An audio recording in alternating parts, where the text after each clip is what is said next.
India का medical system जल्द ही collapse होने वाला है। 9 मार्च 2016 को इंडिया की पार्लियामेंट्री कमेटी ने ये ओपनली एक्सेप्ट किया। जी न्यूज में पब्लिश्ड एक रीसेंट स्टडी के हिसाब से इंडिया में बस गेस करो कितने परसेंटेज सर्जरीज फेक की जाती होगी। वेल, अ फ्रीकिंग 44% सर्जरीज फेक की जा रही है। मतलब almost half of the surgeries completely unwanted होती है, सिर्फ पैसे कमाने के मकसद से की जा रही है। इसी रिपोर्ट ने इन सर्जरीज को बाइफरकेट करके भी बताया था कि कौन सी सर्जरियां हैं। इंडिया में होने वाले 55% heart surgeries, 48% uterus surgeries, 47% cancer surgeries, 48% knee replacement surgeries, 45% C section surgeries completely unnecessarily हो रहे हैं, सिर्फ पैसे ऐंठने के मकसद से।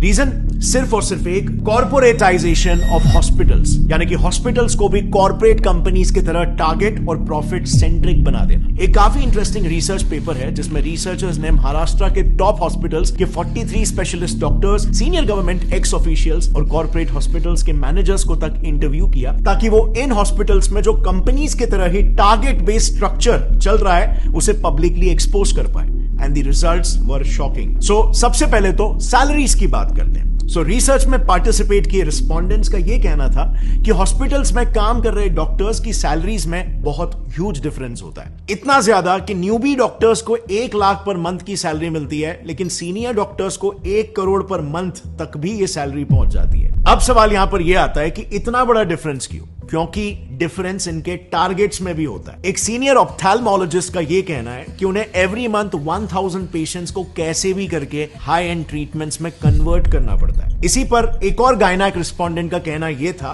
कि मंथ एंड में टारगेट्स का प्रेशर काफी बढ़ जाता है, जिसके लिए उन्हें कैसे भी करके आउट पेशेंट्स यानी कि ओपीडी पेशेंट्स को भी बिना मतलब के हॉस्पिटलाइज करना ही पड़ता है, और नतीजा ज्यादा से ज्यादा सर्जरीज रेकमेंड करके टारगेट्स मीट किए जाते हैं, क्योंकि टारगेट ही यहां पर 1000 पेशेंट है।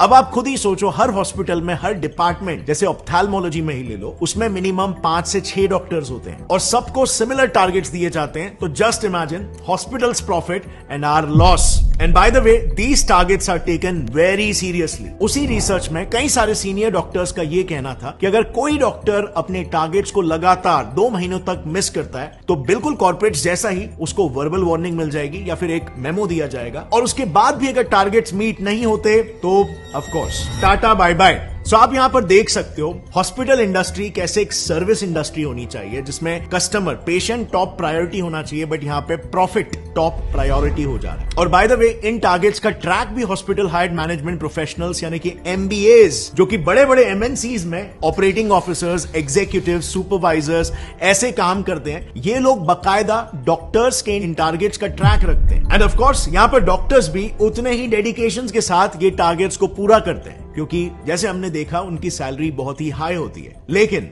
उनका ये high paying job mostly contractual basis पर होता है। एंड सो उस कॉन्ट्रैक्ट को रिन्यू कराने के लिए और उनका न्यू पे स्केल डिसाइड करने के लिए उनके पिछले साल के टारगेट्स को देखा जाता है, जो अनफॉर्चुनेटली इन डॉक्टर्स को फोर्स कर देता है इलीगल स्कैम्स तक करने के लिए। नाउ मेडिकल फील्ड के इलीगल प्रैक्टिसेस को थरली समझने के लिए हमने ये सारा इंफॉर्मेशन 2 काफी प्रोमिनेंट डॉक्टर से लिया है। पहला है Padma Bhushan and Padma Vibhushan awardee doctor BM Hegde, जो उन्होंने एक आर्टिकल लिखा था, उस आर्टिकल का रेफरेंस है। और दूसरा रेफरेंस हमने लिया है एक बुक से called dissenting diagnosis by doctor Arun Gadre and doctor Abhay Shukla. लेकिन काफी ढूंढने के बावजूद भी हमें यह बुक ऐसे पब्लिकली अवेलेबल नहीं मिली, लेकिन हमें बिजनेस इनसाइडर का एक आर्टिकल मिल गया जिसमें उस बुक के कुछ मेन एक्सर्प्ट्स अवेलेबल है। Starting with the first scam, जो इतना घिनौना है कि इंसानियत भी काइंड ऑफ शर्मा जाए। Keeping dead patients alive.